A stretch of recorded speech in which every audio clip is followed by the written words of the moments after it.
O stalinismo ocorreu na União Soviética entre 1927 e 1953, em um período de grandes mudanças políticas e econômicas. A União Soviética havia sido criada em 1922, após a Revolução Russa de 1917, que derrubou o governo czarista e levou os bolcheviques ao poder. Nesse período, o país ainda enfrentava as consequências da Revolução e da Guerra Civil Russa, além de dificuldades econômicas e sociais. A morte de Lenin, em 1924, também marcou um momento de mudanças dentro do governo soviético. Foi nesse cenário de instabilidade e transformação que o stalinismo se desenvolveu. O cargo silencioso. Em 1922, Stalin assumiu a Secretaria-Geral do Partido Comunista. Embora parecesse um cargo administrativo e burocrático, essa função permitia que ele controlasse as nomeações internas. Com isso, Stalin colocou seus aliados em cargos de confiança por toda a União Soviética. Os alertas de Lenin. Nos seus últimos anos de vida, com a saúde debilitada por vários AVCs, Vladimir Lenin escreveu cartas criticando os rumos do partido. No documento conhecido como seu testamento, Lenin alertou que Stalin tinha acumulado poder demais, era rude e deveria ser removido do cargo. O Pacto de Silêncio.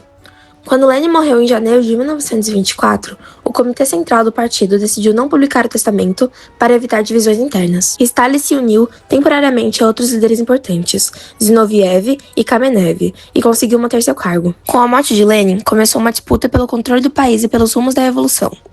O principal opositor de Stalin era Leon Trotsky, que tinha grande prestígio como comandante do Exército Vermelho.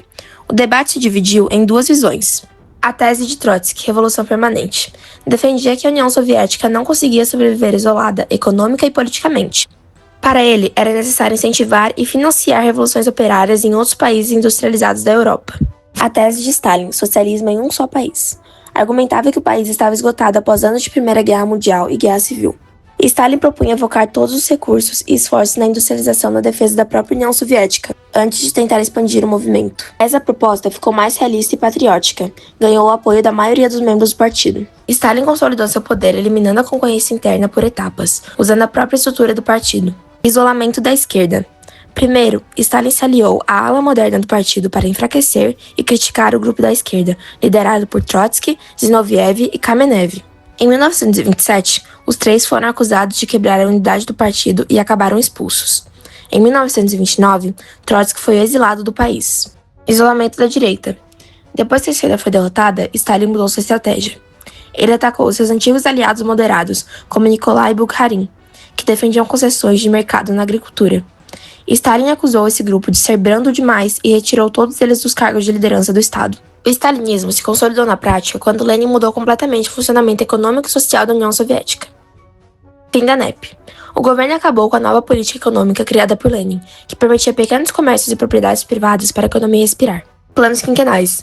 Toda a economia passou a ser rigidamente planejada e controlada pelo Estado, com metas rígidas focadas na indústria pesada, como aço, carvão, energia e no setor militar. Coletivização forçada. O Estado confiscou as terras dos camponeses para criar grandes fazendas coletivas controladas pelo governo. A resistência camponesa foi reprimida com extrema violência, consolidando o controle total do regime sobre o país em 1929. Ele era caracterizado por totalitarismo em partido único. O poder concentrou-se totalmente em Stalin e no Partido Comunista, eliminando qualquer oposição. Censura e controle social. A imprensa, a arte e a educação foram estritamente vigiadas e usadas para propaganda estatal. Economia planificada. O Estado assumiu o controle total da produção, substituindo a antiga NEP por metas rígidas de desenvolvimento. Industrialização acelerada. A União Soviética passou por um rápido processo de industrialização, transformando-se em uma grande potência industrial. Durante seu governo, ocorreram grandes expurgos, nos quais muitas pessoas foram presas, deportadas para campos de trabalho forçado ou executadas, como o Gulag, que foi ampliado e oficializado em 1930. A repressão era realizada por órgãos de segurança no Estado, como a NKVD. O governo também utilizava o culto à personalidade, apresentando Stalin como um grande líder e pai da pátria, idealizando a sua imagem através de cartazes, estátuas, livros e músicas. Eventos. A partir de 1928, Stalin iniciou os planos quinquenais. Ao mesmo tempo, ocorreu a coletivização forçada das terras, entre 1929 e 1933. As mudanças no sistema de produção geraram uma grande fome na Ucrânia, o que causou a morte de mais de 10 milhões de pessoas. Esse episódio ficou conhecido como Holodomor. Entre 1936 e 1938, aconteceram os grandes expurgos. Nesse contexto, também ocorreram os processos de Moscou, no quais antigos membros do Partido Comunista foram acusados de conspirar contra Stalin. Em 1939, a União Soviética assinou com a Alemanha nazista o Pacto de Molotov-Ribbentrop, um acordo de não-agressão que também estabelecia secretamente áreas de influência no leste europeu. Em 1941, porém, a Alemanha rompeu o acordo e invadiu a União Soviética, levando os soviéticos a entrarem diretamente na Segunda Guerra Mundial. A União Soviética teve papel fundamental na derrota da Alemanha, principalmente após a Batalha de Stalingrado, uma das principais derrotas alemãs na guerra. Por fim, Stalin morreu em 1953, encerrando seu longo período de liderança. Após sua morte, o governo soviético começou a criticar parte de suas práticas, principalmente durante o governo de Nikita Khrushchev, o chamado discurso secreto. Ele denunciou os crimes, os expurgos em massa e o culto à personalidade de Joseph Stalin, marcando o início da desinstalização na União Soviética. Stalinismo do Brasil.